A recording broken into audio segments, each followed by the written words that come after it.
મોટા ભાગના લોકોને લાગે છે કે manifestation is all about asking, wishing and wanting. પરંતુ મેનિફેસ્ટેશનની શરૂઆત ઈચ્છાઓ અને તમન્નાઓથી નથી થતી. મેનિફેસ્ટેશનની શરૂઆત આઈડેન્ટિટીથી થાય છે. તમે જે કોઈ પણ વસ્તુ પર સતત ફોકસ કરશો ને એ મોટું બનવાની શરૂઆત થઈ જશે. તો એ જ રીતે જો તમે પ્રોબ્લેમ્સ પર ફોકસ કરશો, નેગેટિવિટી પર ફોકસ કરશો, કમ્પેરિઝન પર ફોકસ કરશો, તો બાય ડિફોલ્ટ તમે તેને મોટું જ કરો છો. અમુક લોકો એવા હોય છે કે જે દરેક પ્રોબ્લેમની અંદર સોલ્યુશન શોધે છે અને અમુક લોકો એવા હોય છે કે જે દરેક સોલ્યુશનની અંદર પ્રોબ્લેમ શોધે છે. મિત્રો, આ એ જ જગ્યા છે કે જ્યાં મોટા ભાગના લોકો મેનિફેસ્ટેશનને મિસઅન્ડરસ્ટેન્ડ કરે છે. મિત્રો, આગળ મેં વાત કરી એ પ્રમાણે manifestation is not about wanting, manifestation is about becoming.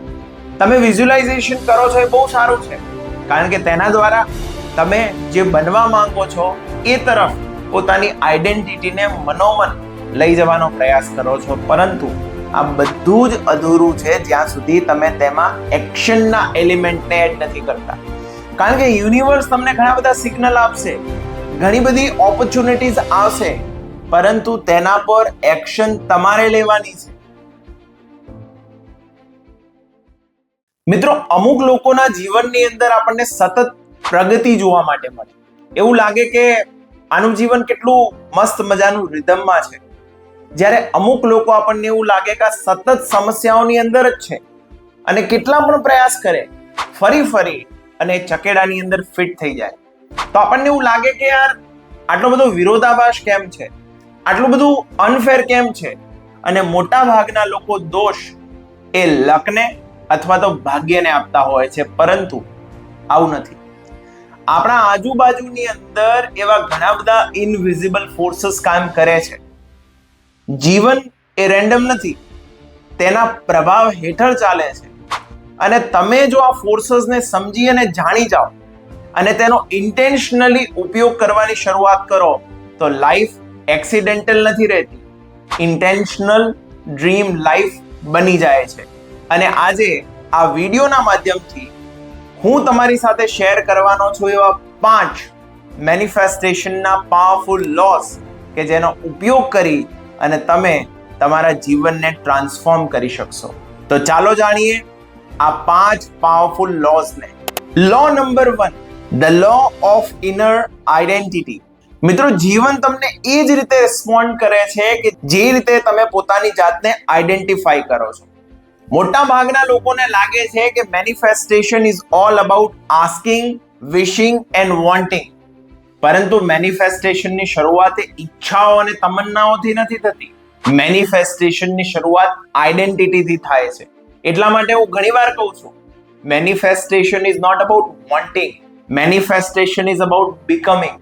હવે માની લો તમે તમારા જીવનની અંદર જબરદસ્ત લક્ષ્ય જે છે નક્કી કર્યા છે, પરંતુ સતત તમારા ઇનર સેલ્ફને તમે કયા કરો છો કે I am not enough, I am unlucky, success મારા માટે ડિફિકલ્ટ છે, પૈસા કમાવા ખૂબ મુશ્કેલ છે.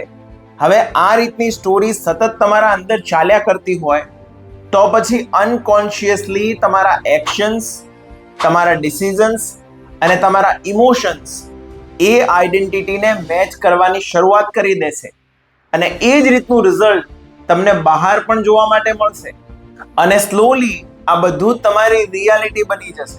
એકવાર એક ઈગલનું બચ્ચું ચિકન્સ એટલે મરઘીના બચ્ચાઓ વચ્ચે પડ્યું.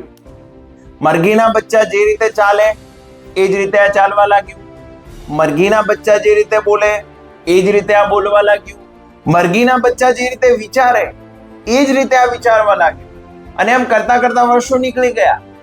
એક દિવસ આ ઈગલે એક બીજા ઈગલને આકાશમાં ઉડતા જોયું અને તેને પોતાના પર પ્રશ્ન થયો કે હું પણ આવું જ છું તો હું કેમ નહીં. અને જે દિવસથી એને માનવાની શરૂઆત કરી કે હું પણ ઉડી શકું છું, ત્યારથી તેના એક્શન બદલાયા, ઇમોશન બદલાયા અને તેને ધીરે ધીરે ઉડવાની શરૂઆત કરી દીધી અને મોટી ઉડાન ભરી. ધ સેમ વે સૌથી પહેલા જે પરિવર્તન થાય છે બહાર નથી થતું, અંદર થાય છે. તમારી સૌથી મોટી સમસ્યા એ તમારી ઓન આઈડેન્ટિટી છે જે તમે એક્સેપ્ટ કરેલી છે કે તમે પોતાની જાતને શું માનો છો. તો આજે જ એક કાગળ અને પેન લઈ અને લખો કે આવનારા 1 થી 3 અને મેક્સિમમ 5 વર્ષમાં તમે પોતાની જાતને કેવા જોવા માંગો છો, કઈ પોઝિશન પર, કયા લેવલ પર, કેટલી મંથલી ઇન્કમ કરવા માંગો છો, કેવા સર્કલમાં રહેવા માંગો છો, તેને ઉતારો અને સતત તેના પર વિચારવાની શરૂઆત કરો કે કેવી રીતે હું એ આઈડેન્ટિટીની અંદર રોજે થોડું એફર્ટ્સ કરી અને પ્રવેશ કરી શકું. Law number 2, the law of emotional energy. મિત્રો, તમે ક્યારે નોટિસ કર્યું છે કે અમુક લોકો જ્યારે રૂમની અંદર એન્ટર કરે ને તો રૂમની અંદર એકદમ આનંદ છવાઈ જાય, એકદમ શાંતિ થઈ જાય અને આપણને બધાને બહુ આનંદ થાય, મજા આવે. અને અમુક લોકો જ્યારે રૂમની અંદર એન્ટર કરે ને ત્યારે એકદમ વાતાવરણ હેવી થઈ જાય, આપણને અનકમ્ફર્ટેબલ ફીલ થવાની શરૂઆત થઈ જાય. મિત્રો, આ ઇમોશન્સનો પાવર છે, કારણ કે ઇમોશન્સ એનર્જી છે.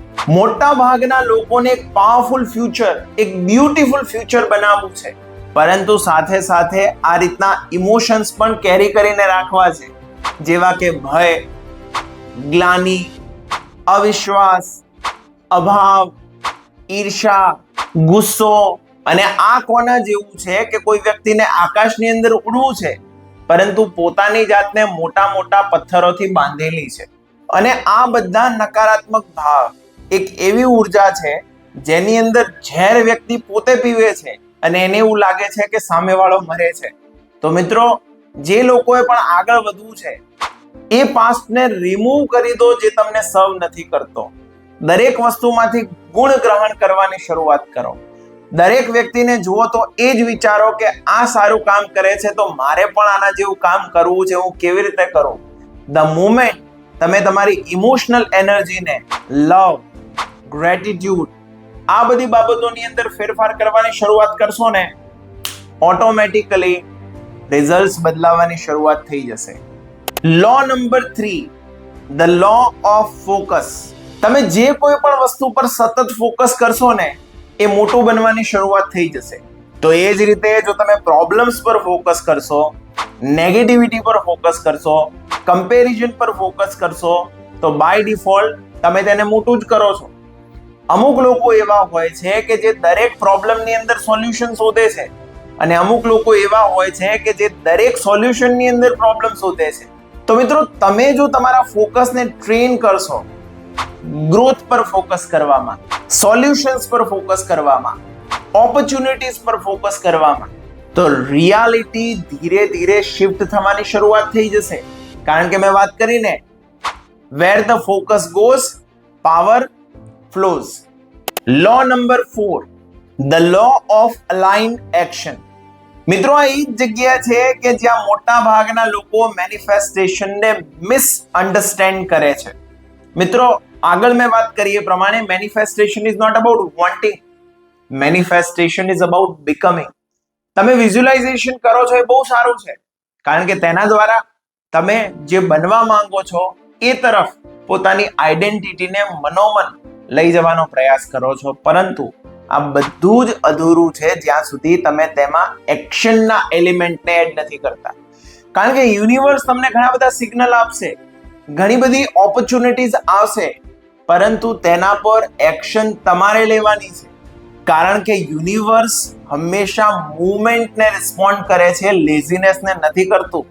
હવે માની લઈએ કોઈ ખેડૂત હોય, એ પોતે પ્રે કરે છે કે હે ભગવાન સારામાં સારો પાક થાય અને રોજ પ્રે કરે છે. પ્રે કરવામાં કોઈ વાંધો નથી, પરંતુ તેને હળ લઈ ટ્રેક્ટરથી પહેલા તો ખેતરની અંદર ખેડ કરવો પડશે, તેની અંદર બીજ વાવવા પડશે અને વાવતા વાવતા એને પ્રે કરવી પડશે કે હું જે કંઈ પણ વાવણી કરું છું એ મને સારામાં સારા રિટર્ન આપવાના છે અને એ પ્રમાણે રિઝલ્ટ મળશે. તો વિઝ્યુલાઇઝેશન બહુ પાવરફુલ છે, અફર્મેશન્સ બહુ પાવરફુલ છે, કારણ કે આ તમારા માઇન્ડને ઇમોશનલી પ્રિપેર કરે છે. પરંતુ એક્શન એવી વસ્તુ છે કે જે પોસિબિલિટીને રિયાલિટીમાં કન્વર્ટ કરે છે. તો make sure you take action. પાંચમો લો છે ધ લો ઓફ કન્સિસ્ટન્સી. એક સિંગલ વર્કઆઉટ તમારી આખી બોડીને ટ્રાન્સફોર્મ નથી કરતું. એક પોઝિટિવ થોટ તમારા આખા માઇન્ડને ટ્રાન્સફોર્મ નથી કરતો. એક લવિંગ મુવમેન્ટ તમારા આખા જીવનની રિલેશનશિપને બેટર નથી કરતી. પરંતુ આ બધામાં જો રિપીટેટેડ એક્શન લેવામાં આવે ને તો કરે છે. મિત્રો, પાણી ભલે આપણને સોફ્ટ લાગતું, પરંતુ પાણીની નાની એવી ધારા રોજ જો પથ્થર પરથી પસાર થાય ને તો તેના ચૂરા બોલાવી દે. તો મિત્રો, નાની નાની એક્શન્સ જો રોજ લેવામાં આવે ને તો આગળ જઈને બહુ જોરદાર પરિણામો સર્જી શકે છે. ફક્ત 1% આપણે રોજ ઇમ્પ્રૂવ કરીએ ને તો વર્ષના અંતે 365% આપણે ઇમ્પ્રૂવ કરીએ છીએ. આને કહેવાય ધ પાવર ઓફ કમ્પાઉન્ડિંગ. તો મિત્રો, કન્સિસ્ટન્સીના પાવરથી જો આપણે કમ્પાઉન્ડિંગ કરશું ને તો આપણી મંજિલ દૂર નથી. હવે અંતની અંદર એ કહેવાનું છે કે આ 5 લોસ અલગ અલગ નથી, પરંતુ એકબીજા સાથે ઇન્ટરકનેક્ટેડ છે. આઈડેન્ટિટી, એનર્જી, ફોકસ, અલાઇનમેન્ટ અને કન્સિસ્ટન્સી, આ 5 પાવર છે, આ સ્ટ્રેન્થ છે કે જે તમારા ભાગ્યનો દરવાજો ખોલવાના છે. હવે યાદ રાખજો, મોટા ભાગના લોકો આખી જિંદગી ખર્ચી નાખે છે પરિણામો લાવવા માટે, પરંતુ પોતે સિસ્ટમને ચેન્જ નથી કરતા. પરંતુ જે ક્ષણે તમે આ બધા નિયમોને સમજો છો ને, તમે લકને બ્લેમ કરવાનું બંધ કરો છો, તમે સફળતાનો વેટ કરવાનું બંધ કરો છો અને સ્લોલી તમે તમારા ભાગ્યના ભાગ્ય વિધાતા બનો છો. You become the architect of your life. તો આજે રાત્રે સુવો તેની પહેલા તમારી જાતને પૂછજો કે આ બધા જ લોઝમાંથી કયા લોઝને હું વાયોલેટ કરું છું. અને આ એપિસોડે જો તમારા થિંકિંગને શિફ્ટ કર્યું હોય તો કમેન્ટની અંદર લખજો, I am ready to align with this laws. મિત્રો, એપિસોડ પસંદ આવ્યો તો ખાસ આને લાઈક કરજો, શેર કરજો અને ચેનલને હજુ સુધી સબસ્ક્રાઇબ નથી કરી તો કરજો, કારણ કે એવરી ફ્રાઈડે આવો એક પાવરફુલ લાઈફ અને મેનિફેસ્ટેશનનો એપિસોડ લઈ અને અમે તમારી સામે આવીએ છીએ. Thank you so much. Take care. Wish you love and success. I'll meet you in the next episode. Thank you very much.